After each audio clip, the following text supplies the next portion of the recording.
Gretchen Hochmeister, the Executive Director of the Hotchkiss Library of Sharon. We're so pleased to see you this evening for another one of our really interesting and fun author book, what we call virtual book signing events.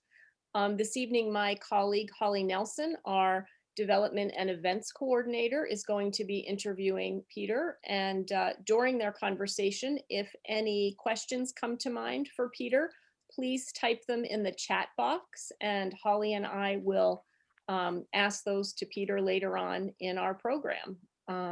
We ask you to mute yourselves during their conversation, and that we're not well, we will be able to later unmute you also if you'd like to join in the conversation after their initial talk. So welcome both of you, and Holly, take it away. Thank you, Gretchen. And I can't tell you how pleased I am to both be sitting here ready to have a chat with Peter Steiner, but also the unusual privilege of being on a Zoom call with, we think, most of the people in Sharon that have doctorates in German literature. Our guest tonight, Peter Steiner, as well as our Executive Director, Frau Professor Hochmeister, do we call you, Gretchen? In any case, it's also a delight to be here talking to a fellow who I knew mostly before this from a drawing that's been above my desk for many years, which is the two dogs and their famous conversation. You know, one of the things that I think we've all really suffered from the last year, besides the obvious, is that inability to travel. And so that's where books have really been a good friend to us, to those of us that like to take in other places and cultures and times. And it's really been just a treat to be going through several of Peter's books, because he's such a terrific guide to different times, different places, whether it's the Joncels in Vichy French being waterboarded by perhaps the CIA, or sensing how long before life as you know it is going to disappear in Munich. Peter Steiner is a terrific guide who takes his readers deep into places that are both familiar and new. Focus tonight is on Peter's new book, The Constant Man, second novel about Willi Geismeier, the detective in the Munich Police Department who's continued to be obsessed with justice, even after, or maybe particularly more so after, he's been forced to flee his hometown of Munich for telling the truth about crimes committed by a high-ranking Nazi.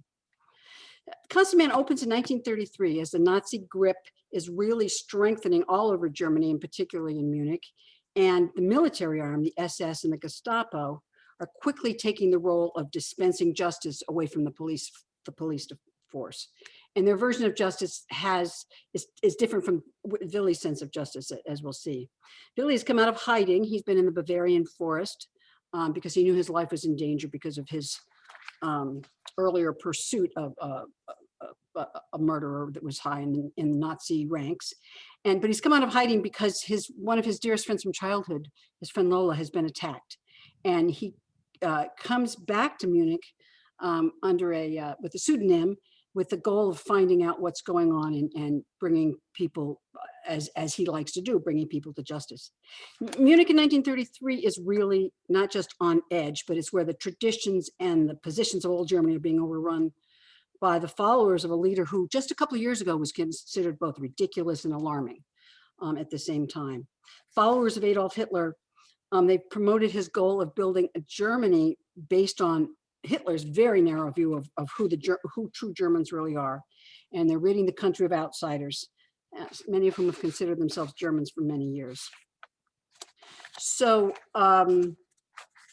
Peter, how about, would you set the stage for the discussion of the book by reading a little bit of it for us? Okay, let me say at the beginning, the section, first of all, let me say thanks to everybody for being here. And thanks to the library, to Holly and Gretchen for doing this. I really appreciate it. This is a sequel to the novel called The Good Cop. And in both of these books, I'm sort of interested, of course, I'm interested in Willi Geismeier and how he manages to survive, but I'm also interested in how everyday Germans survive and what their lives are like and how they were transformed by this experience of living under this totalitarian regime that had no regard for truth or liberty or any of the things that they believed, and we all believe, are essential to life. So I was interested in the interactions of the people that lived in these circumstances, and I decided to read a little part of a chapter about two characters I like very much. I can't say that I like them necessarily entirely as human beings, but I like them as characters and the interaction between them. One of them is a Hitler devotee and follower, a member of the SD, and a brown shirt. And the other is a Jew, an elderly woman who lives in the building and who was, unbeknownst to anybody really, a member of the Communist Party and friends of Rosa Luxemburg, the great communist leader. And she's an old lady now, but she and Heinz, her name is Bertha, his name is Heinz, are living in the same building and they know each other. So this is a chapter called Kristallnacht, and it's about these two people. The clouds were low. It felt like snow. Heinz had a letter from Thomas. Thomas is his son. He took it up to show Frau Schimmel. He made a pot of tea and brought it to her along with the letter. He helped her sit up in bed and plumped a pillow behind her head. "Drink this, Bertha," he said. "It'll warm you up." They had finally, after years of knowing each other, begun using first names. "Nothing warms me up anymore," she said, "other than your company." "Drink it anyway," he said. She did as she was told, taking small, careful sips. Her hand trembled and the cup rattled on the saucer as she set it down. "This was my mother's china," she said. "Limoges. I never cared much for it, you know. But I always kept it, and now I'm glad I did. It seems important somehow." He gave her the letter. The paper fluttered in her hand as she read it. "Thomas sounds well," she said. They sat silently for a while. The only sound was the radiator banging and the ticking of the clock on the dresser. "I need to bleed the radiator someday soon," said Heinz. "There's no rush, Heinz." "Still," said Heinz, but had nothing to add. The clock ticked. "You said you had something to tell me, Heinz." "Yes, maybe. I don't know, Bertha. I don't want to alarm you." "What is it?" "Well, it's probably really nothing, probably routine and nothing for you to worry about, but 2 SS men stopped at my apartment yesterday. They asked for a list of residents, which I gave them. I heard they did the same thing in other buildings on the street. Don't the police already have the names on our residency permit?" "Yes, that's why it's odd." "Well, did they ask you for anything else?" said Frau Schimmel. "Yes, Bertha, they did. They asked about several residents in particular. Grünhaus on the 3rd floor, Penniman on 4, and you. They asked about you." "Did they? And what did they want to know?" "They wanted to know if you were a Jew." "Did they? And what did you tell them?" "I told them no. I said, of course not." "But I am, Heinz. I'm a Jew." "What?" "I'm a Jew, Heinz." Heinz felt dizzy. He swayed on his feet. He went pale. He couldn't speak. He could hardly breathe. He sat down heavily on the chair by her bed. Betrayal, confusion, and anger flitted across his face and back again. "But," he said, "why?" Because he was a stormtrooper, Heinz had learned that morning about a planned action in 2 nights. A 17-year-old Jew named Herschel Greenspan had shot and killed the 3rd secretary in the German embassy in Paris. The Nazis had deported Herschel's father to Poland, and Herschel, mad with grief, had gone to the embassy to kill the ambassador. Ernst von Rath, the third secretary, came out to see what he wanted, and Greenspan shot him. For Hitler, the assassination of a German official by a Jew offered an opportunity to solidify German hatred of the Jews and to advance his final solution. It didn't matter that von Rath was under suspicion and surveillance by the Gestapo. Any martyred Aryan would serve the Führer's purpose. Stormtroopers were instructed to spontaneously attack Jewish-owned shops, synagogues, and homes in the early morning hours, and as many Jews as possible were to be rounded up and sent to concentration camps. This hadn't mattered to Heinz when he thought he didn't know or care about any Jews, but everything had changed with Bertha's announcement. "Damn her," he said as he stormed around his apartment. "Let her rot in hell." Heinz, who normally slept well, couldn't sleep at all that night. He thought of how Frau Schimmel had lied to him, betrayed him. It was just like a Jew to do such a thing, wasn't it? To lie and cheat and manipulate. She had taken advantage of him, used him for her own purposes.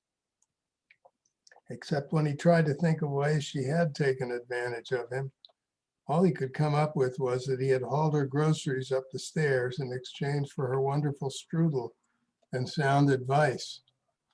When he tried to remember what her selfish and devious purposes might have been, the only ones he could come up with were friendship and survival. To make matters worse, when he tried to conjure sinister images in his mind of Bertha Schimmel as a devious old Jew, instead he saw her kindly face next to that of Tante Olish, his beloved neighbor from long ago. At around 2 o'clock on the morning of November 10th, 1938, a half dozen stormtroopers banged on the front door of Tullemannstrasse 54.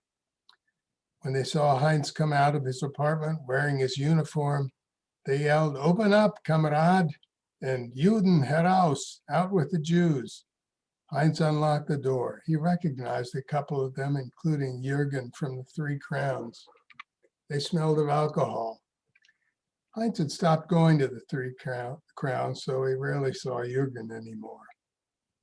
They swarmed up the stairs to Frau Schimmel's door and started pounding and yelling. Heinz ran to unlock the door before they broke it down. They rushed shouting into the apartment, but Frau Schimmel was gone. "Where is she, Schleifer?" said Jürgen. "Damn, I don't know," said Heinz. "The old Jew bitch was here yesterday." They ran around in the apartment, bumping into each other and cursing. Some of them pocketed knickknacks or whatever else took their fancy. There was no money or jewelry. One of them, finding nothing he wanted, turned over the dresser and broke some pictures instead. Hearing the sound of other men yelling out on the street, Jürgen said, "Let's go, man, we've got more work to do." They rushed down the stairs and out of the door to rejoin the mob, sweeping from building to building. Heinz followed them downstairs. He locked the front door. He watched through the front window, but all he could see in the darkness was flickering light from flames somewhere down the street.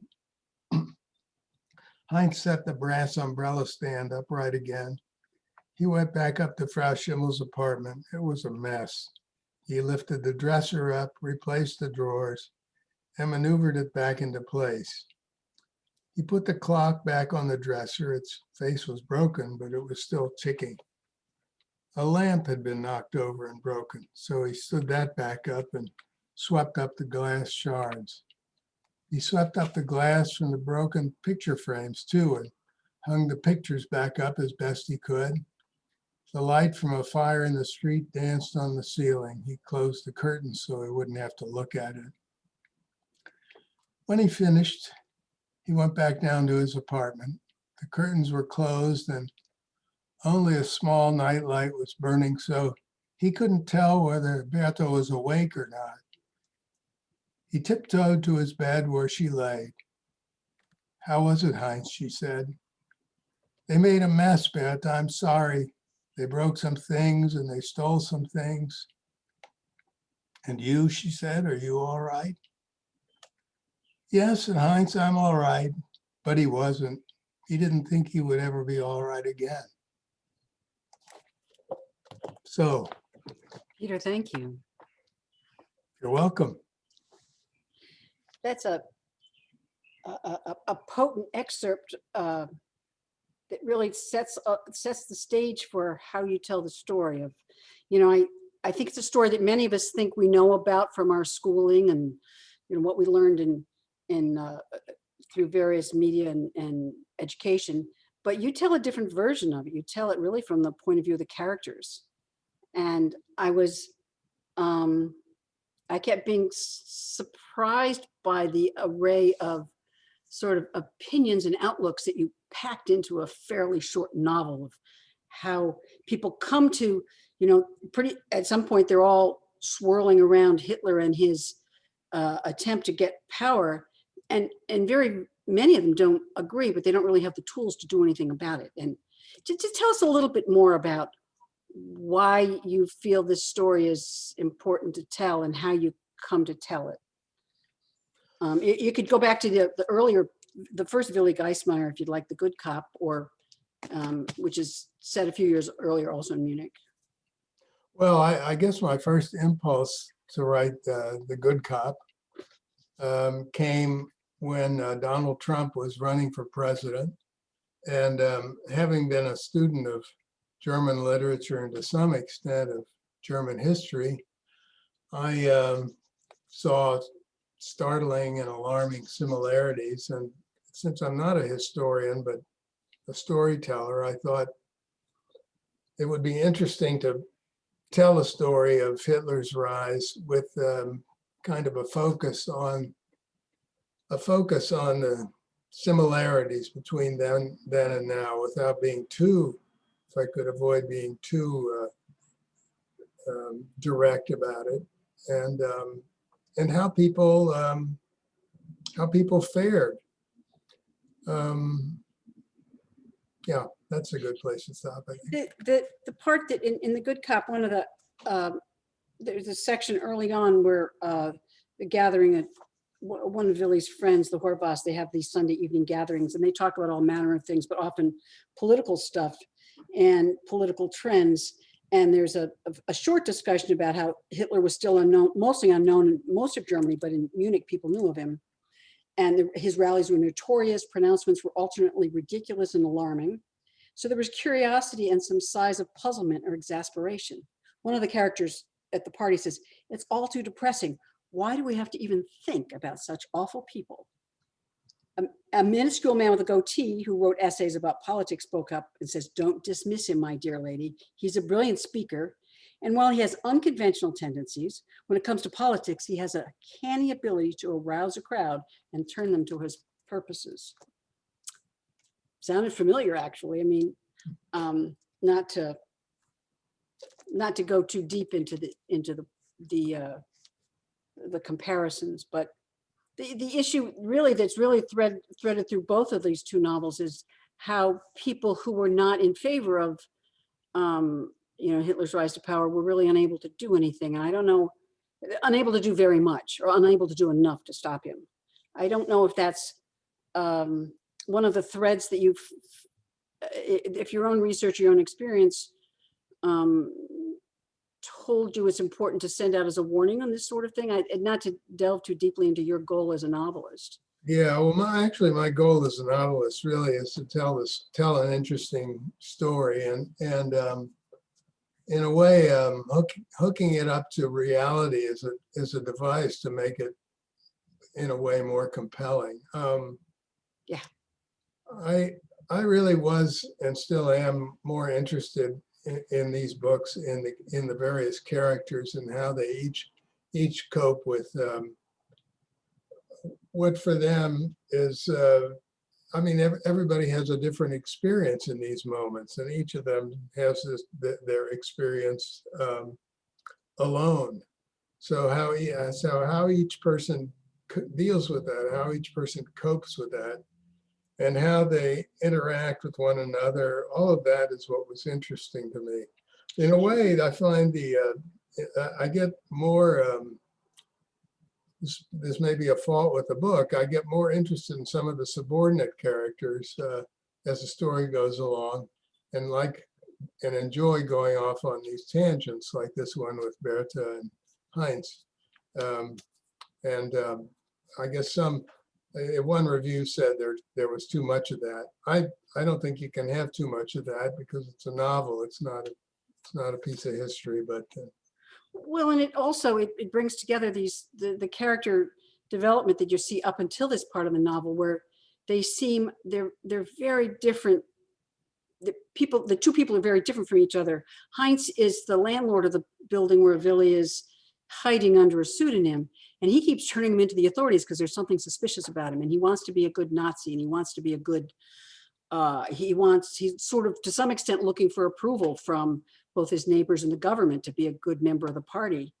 And yet the piece you read shows how hard that can be, even for someone who seems fairly hardened to stuff such as Heinz. I thought it was just a very moving development as the two of them come together.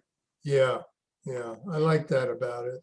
Yeah. Even the more sinister characters, I like to find the sort of soft spot, and I want them to be well-rounded humans, because most people are not purely evil or purely virtuous. And the nature of a novel, I guess, is that you find the whole person rather than the stereotype or caricature.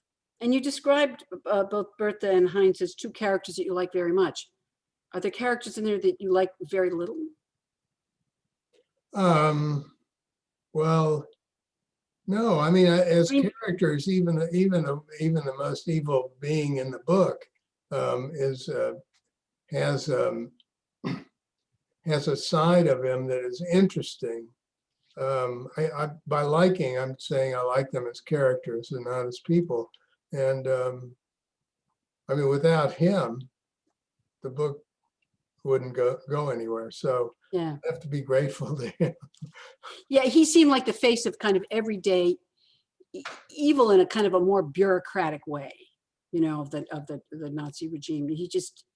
Somebody's suspicious. He was suspicious of Willi because Willi got a package from England, and what kind of good German would be getting stuff from England, sort of thing. Right. Peter, let me just back up a little tiny bit and ask, I know you have an interesting career, obviously, you mentioned it earlier, you taught German literature for a while, and also a multifaceted artist in terms of painting and cartoons, and you have an interesting series of novels set in France, the Louis Morgan novels. He's a guy who, a disgruntled perhaps, or gruntled CIA agent who was bounced out unjustly.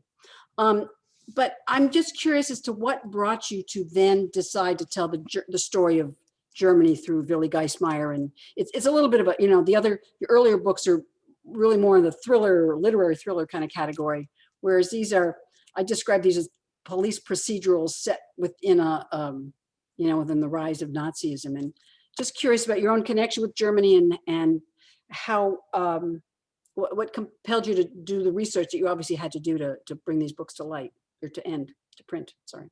Well, my parents were both immigrants from Austria. My father was a Jew and left when the Anschluss happened in 1938. And my mother followed him. And so that, I mean, from my earliest days, I was sort of somehow a child of that time. And then I spent my junior year in Germany and learned German. And then I went to Germany in the army and learned more German and became more and more interested and enchanted in the culture. And afterwards, I went to graduate school. So there was an accumulation of things. And it seemed to me, it suddenly seemed odd that I wasn't writing about this. Okay, all right. And because I did have all this these ideas about it and thoughts and understandings that I hadn't written about. So, and as I say, President Trump gave me the perfect sort of opportunity to start writing about Germany. Yeah. Did you go to graduate school in Germany? No, I went to the University of Pittsburgh. Okay. I did spend time in Germany doing research. I only had the junior year in Germany. And then, of course, when I was a graduate student, I went often.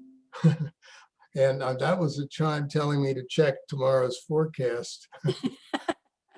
You're in charge of everything from that. Computer. And yeah, so I went back and forth to Germany often as a younger man, and I've loved going there even since leaving the profession of teaching German, which I left in 1978, so quite a while ago. To me, it's such an interesting step for you to have taken with, your family obviously had probably an arduous journey to leave Germany when they needed to. And yet you were able to, when you look deeply at the culture and the literature and such, the attraction that it held for you was enough to get you back there and really immerse yourself in it, which I think is it's a very powerful feeling. It must have really taken a deep hold of you to get you to do that. Yeah, well, it was in a way, it was a search for my roots and origins. I was born a year after my mother arrived in this country, and my first language was German, which this was in the early 40s. Obviously, it was not good to have little kids speaking German, so they stopped speaking German to me, and I more or less forgot it. But I don't know, all the seeds were planted, and it became irresistible to me. Sure. No, that's really interesting, because it's very easy to imagine things going the other way. The other thing that I was just curious of your feelings about is that at this point there's a series. I mean, there's your work, and there's been movies and some films, some things on PBS. It seems like there's that World War II and that time around, the 1938 to 1945 is the palette that everybody's kind of playing on. There's just a lot of movies and literature relating to that time. And I don't know if you have any sense of what's causing that, or if it's a passing of a generation that was directly involved, or what your thoughts are on that. I don't have any sense of why it is. I think it's probably multiple reasons. First of all, it's really a compelling story, all of it. I mean, there's stories to be found everywhere. And it's true, there is a generation of people that lived through that time and remember it that's starting to disappear. But you're right, there does seem to be a constant interest in it. But there's, as long as I can remember, people have been fascinated by Hitler and Germany and the rise and fall of the Reich. So it seems, I guess one thing that seems compelling is that we don't really understand it. We don't understand any of it. And it's, in some ways, it's beyond human understanding. So I guess that's why we have to keep asking questions about it, as though we'll at some point come to an understanding. Yeah, I think that's a point really well taken. And I will say your books were the first ones I've read in a long time that really looked at the multidimensional aspects of life. And maybe I wasn't a great student of early, 20th century German history, but that the dismay over the impact that the Treaty of Versailles had on people's everyday lives, and this kind of anger that grew with that, and the sense of trying to, country trying to get back on their feet, and people just being willing to follow someone that said enough things that made sense that they would go along with it, even though it just, to us as Americans, I think it's really unconscionable how it really happened. But at least there's a little bit of an explanation. It didn't even make sense. I mean, all they needed was somebody telling them that everything was going to be all right. He was going to fix it, all those injustices that they had suffered would be remedied. That was, and that was what people wanted. And people, I think it's in our nature to believe what we want to believe. Sure. And as a message to those of us reading the books but living here, are there other lessons that we should take from that in terms of holding our own political leaders to account for things they say that may not be rooted in reality, or things that that we'd like to see happen but perhaps can't be done from both a positive and a negative point of view? Yeah, I don't want to have any messages. You're a novelist, right? I want them. If there are messages, they're kind of buried in there unintentionally, or if they're intentional, they're so well buried that they look unintentional. So I don't have any recommendations. I don't understand anything any better than anyone else does. Okay. Well, that's certainly honest, and I think you've always been able to paint a clear picture of where things are going, and then let people take away from it what they will. And I just touched very briefly on your other parts of your multifaceted career, both as your earlier novels. Then we can take some questions or see what other kind of thoughts we have from our audience. I know you're a cartoonist. You continue to be a cartoonist. You've done that for a long time, and you're also a painter. We've had a show of your paintings here at the library a couple of years ago. What got you started with writing novels? I think it started, I started keeping a journal when my father was dying, just trying to sort of figure out our relationship, sorted out in words. And I found it interesting, but somehow limiting to do it as a journal. So I turned it into a novel. I just started fictionalizing it, and suddenly it came to life for me. And that was the way it started. I did write a novel, and I did actually find an agent who liked the novel. It was never published. And but it was compelling, and it was compelling to me as an exercise, as something to do, some sort of project. And as soon as I finished that one, I started another one because it was so much fun. I mean, I was making my living as a cartoonist. That was not fun. When you're making your living at something, it takes the fun out of it. It's the reason they call it a job. It's a job. That's right. But the writing was pure fun for me. I didn't have any obligations. I didn't need to do anything. I didn't need to go to any particular direction. No one was telling me what I should write, and I would lose myself. I mean, I think even as a small child, I sort of lost myself in my imagination, and it was a wonderful place to be. So I was happy to retreat to that world, and I guess I still feel that way about it. It makes me happy to do it. Yeah, that's terrific. I mean, so many people are looking for something like that is just real pleasure for them, and you've got a series of books to prove it. So there's a little bit of envy. That was a shock to me that that the first one got published. I thought I had a hobby, not a career. Darn. And quite nicely reviewed. I found a couple of sites that reviewed the collection of them that literary thrillers and the heir to some of the Graham Greene and Eric Ambler and a couple other big names that are really very respected sort of stalwarts in the field of literary thrillers. And so it's somebody else.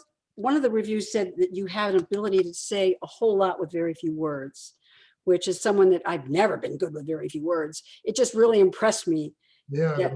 Once I saw that and I started paying attention, and sure enough, yeah. So, That's nice. sorry, I interrupted. No, I was just saying that's nice. Yeah.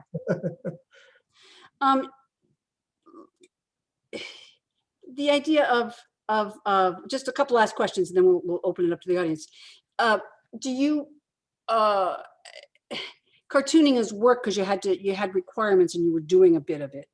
Is Yes. there a difference between that and say painting? I mean, you do very interesting paintings as well. Is it the impetus for it that is coming from your own motivation as opposed to someone saying you have to do it this way? for a Yeah, living? that's exactly it. I mean, nobody ever said I had to cartoon, but it was the way I earned my living. And the painting and writing do not earn a living, and you know, It's more fun. they're both pleasurable, and each one is a kind of complement to the other. So, you know, I haven't painted for a while, but in the past, I would write a novel, finish a novel, and then I would paint for 6 months or 8 months or a year, and while I was painting, stories would be kind of circulating in my brain, and then I start writing again, and the writing would generate images and, you know, visions of things, and so the one feeds the other, and it was kind of a cyclical process. It's a little hard to picture the line from being a professor of German literature to being a cartoonist. Yeah, there is no line. I think I'm the only one. Wiggly, yeah. Yeah. I started life as a cartoonist. That was my ambition even as a small child, and somehow got sidetracked. You know, maybe I don't remember anymore why I left it. I think it was first of all, it's hard to make a living at it, and it was hard to get into the publications I wanted to be in. And so I just felt I had to do something that was more adult and responsible. And so Yeah, cartoonist, that's it. Yeah. no, German professor. Yeah. Oh, that part. Yeah. Yeah. But you So, felt like, it sounds like you felt like you were in disguise as a German professor. You weren't really. well, yeah, of course I did. Yeah. You know, I mean, I've always felt like a bit of a fraud, you know, whatever I'm doing. So I'm a fraud in 4 or 5 different enterprises. But you know, on the internet, nobody knows you're a fraud, right? That's right. So anyway, just the short last question, and I know authors hate to be asked this: what's next? Anything you'll share with us, or any ideas, or is it more like painting? Well, I can tell you I'm working on a sequel to The Constant Man and the Good Cop that takes place during the war. But I'm not going to tell you any more than that, because That's enough. even though I've written a lot, it may all be not. I don't know. Well, we'll look forward to it in any case, because your characters tell these really complex stories in as few words as possible, and lots of images. It's just really a pleasure to read your work. So I recommend it to our audience who may not have read all of your stuff, but we have almost all of them at the library, although I will admit to the last few weeks I've had them all. But I'll put them back after tonight. Are there questions? Do we have questions from people, Gretchen, or have you gotten messages, or anybody that just wants to I either don't speak see any up? messages yet in the chat, so I encourage everybody. Of course, I have a question, and I bet Peter can predict what my question is going to be.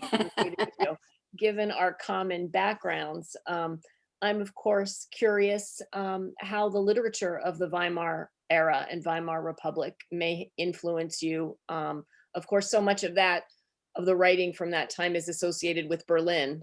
Yeah. But I'm wondering, you know, which of those writers do you like, or you know, do you think about them when you're working on this? You know, I don't think about them, oddly enough. And when I was doing German literature, I didn't do much with that period. I did a lot with the post-war, but some of my favorite writers from that era, like Bertolt Brecht, I keep them in mind, just because of their honesty, I guess. There's a collection of writers I think of as being sort of honest writers. Brecht is one, although he was also a charlatan in some ways. But yeah, I probably have already said more than I should have, because it's I'm fishing for meaning, and I don't really have any. Here, we do have a question from Edna in the audience that said, could you talk about which sources and resources you called upon in writing your novel? It's a great question. It seems so real, you know? Yeah. Well, I've done a lot of research. I have on my desk all the time William Shiver's Rise and Fall of the Third Reich, just to make sure I get the history as accurate as I can. There are a lot of websites that, as you all probably know, there are people who are obsessed with the Nazi era, and there are dozens and dozens of websites about every minute detail. And I had to use the internet a lot also for just technical, I don't know if you call it technical, things about the day-to-day life, to be sure I got that right. Were there streetcars in Munich? That sort of thing. And where was the, I keep getting chimes. Where was the police headquarters, and what was it like in there, and what was the structure of the police? That's the kind of thing the internet is really good for. But the main enterprise for me is fiction, and not the nonfiction. And as long as the reality I present is believable, that's more or less sufficient for me. And in fact, it turns out we can know very little for sure about that time. There are so many versions of what went on and how it went on and who did what, that it's best to, at least for me, it's best to rely on my imagination for as much as I can rely on it. Let me just build on that. Just two questions. Were many of your sources in German, I'm assuming? Some were, yeah. I mean, when I was, but I mean, you can find everything in English too. Yeah. And not to mention Google Translate, but yeah, I don't use that, but there's a Wikipedia, German Wikipedia also, and there are all kinds of files about the German officer corps and the SS and their structure and ranks, and the SD and the SA and all these various Nazi organizations. Obersturmbannführermeister. Yeah. When you talk though about how looking and learning about who did what, I was also interested in who didn't do what in terms of the resistance. You have pieces of it in your books, the ways people were able to fight back to some extent, throughout the war and afterwards. And in fact, there's one of your books on the Lewis Morgan series. It's called The Resistance, about the resistance in Vichy France. Is there a lot of stuff, a lot of material available about the way people fought back, or people weren't just willing to take the Nazi regime on as truth? Well, there was much less resistance in Germany because it was much harder to resist. I mean, everybody was informing on everybody else, and the security apparatus was enormous. So, you could go to jail for telling a joke about Hitler or for singing a limerick, and people did. And so the resistance, I remember reading Günter Grass said at one time after the war, he said, everybody who'd left their light on during an air raid claimed they were part of the resistance. And that was probably the extent of it. There wasn't much. They would catch you very quickly, and the consequences were dire. Yeah, the brutality. You show some of the other side, but the brutality was certainly there all the time. Yes. Yeah. Other questions for our author? And Gretchen, I'm sorry if I cut your question off too short. Are there other questions for you? No, we have a question from Harding. If these books have come out in German, have there been any reviews from German critics? They haven't come out in German, and there haven't been any reviews that I know of from German critics. That's a good, interesting question. But I've been puzzled. Well, I think these, not only the two German books, but the French books would do fairly well in Europe, and yet there hasn't been any interest. And I'm curious about why that is. But I know that the French don't like other people telling them about themselves, and that may be true of the Germans as well. I don't know. Yeah, but the Americans in the French books, particularly the government, the U.S. government, is really a bunch of cads, and I would think the French would respond positively to that. Mhm. I don't know. Yeah. Other thoughts or questions or? There's a hand up. Oh, let's. I don't. Do you see the hand, Gretchen? It was. Myself? Shall I unmute myself? Yes, please. Please Okay. do. My message is short. I mean, I was typing it in quickly and didn't get to the end of it. I was a child in England in World War II. And I was born in 1935. So by the time the World War II started for England when I was just going to be 4 years old. So my impressions of Germany were from the start that it was a very frightening place and very full of very frightening people, because my family lived on the south coast of England, right, just back from the beaches. And we had planes, first of all, strafing us, small planes and small bombers, bombing the hotels along the shore. And then after that, we had these great, massive formations of bombers going over to bomb the cities of England where they were making wartime munitions and everything. So we would be in and out of the air raid shelter all night, every night, especially on moonlight nights, because we weren't allowed to have a speck of light showing. That they wouldn't know when they'd gone over the coast, probably, we hoped. And so my impressions of Germany were of a place that was very frightening and full of very frightening people who wanted to kill me. Because I was 10 when the war ended, just going to be 10. So, that's a period of your life that you don't shake off what you've learned. So I've found ever since that it's been very hard for me to get to a warm feeling about Germans, even though I would like to be less silly about it. I've been wondering recently, though, listening to all the stuff that we hear about Trump and Trumpism and for the past 5-6 years, whether you see echoes of Germany in the 1930s in Trump and Hitler's behavior, because I see them a lot, and I'm wondering whether you notice it. Thank you for the question.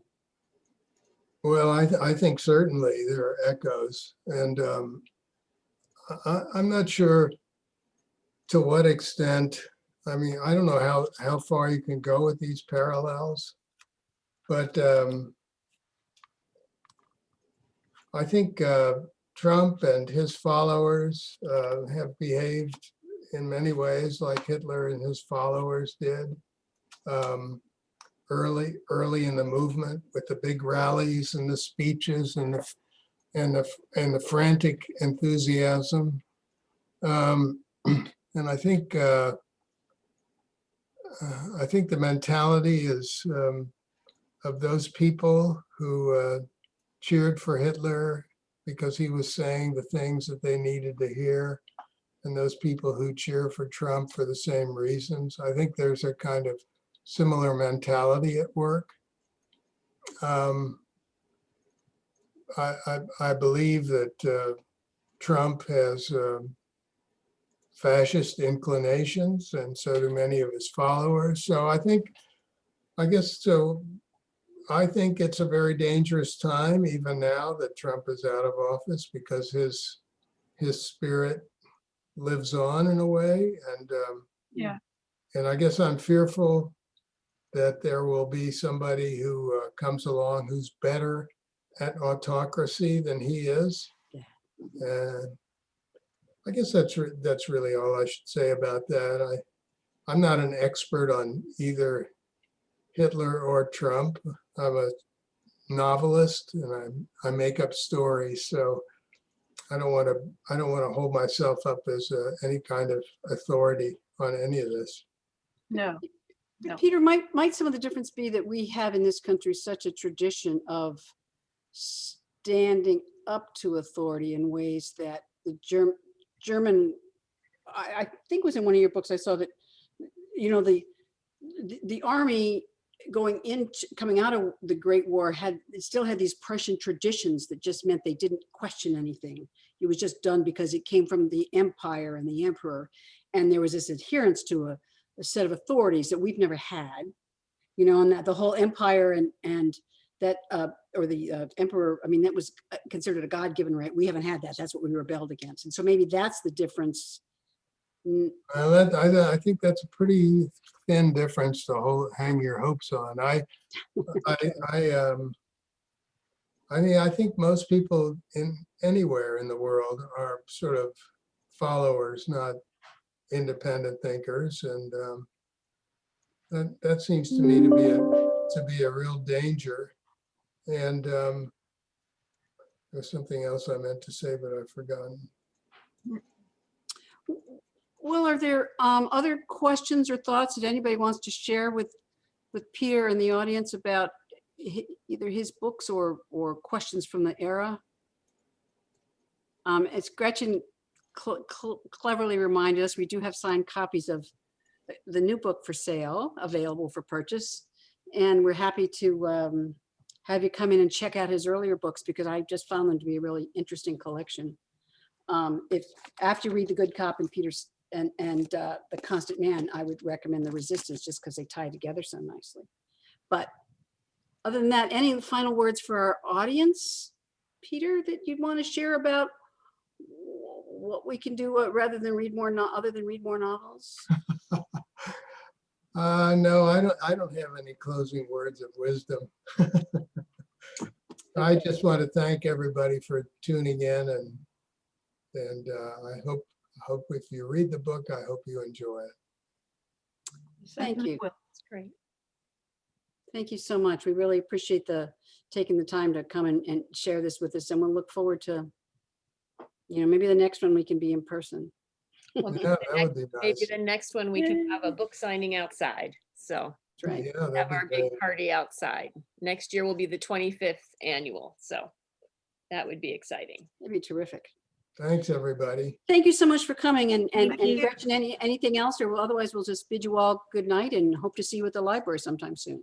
Yes, we're going to have a little hiatus in our programming for a bit. We do have a daytime program this coming Thursday on how to spot fake news, part of our digital literacy series at 11 a.m. on Thursday. If you're interested in learning how to evaluate the veracity of the sites you visit on the internet, you can go to our website and register for that. And we're having a tag sale on the library lawn on Saturday, the 26th from 10 to 3. So perhaps we'll see you there. And the library is open, so feel free to come in and get one of Peter's books or one of many other books or other materials. No appointment needed. Just come on by. Right. Yeah, Come they on have in. lots of books here. We'll be happy to see you. So thank you, everybody. Thank you. Peter.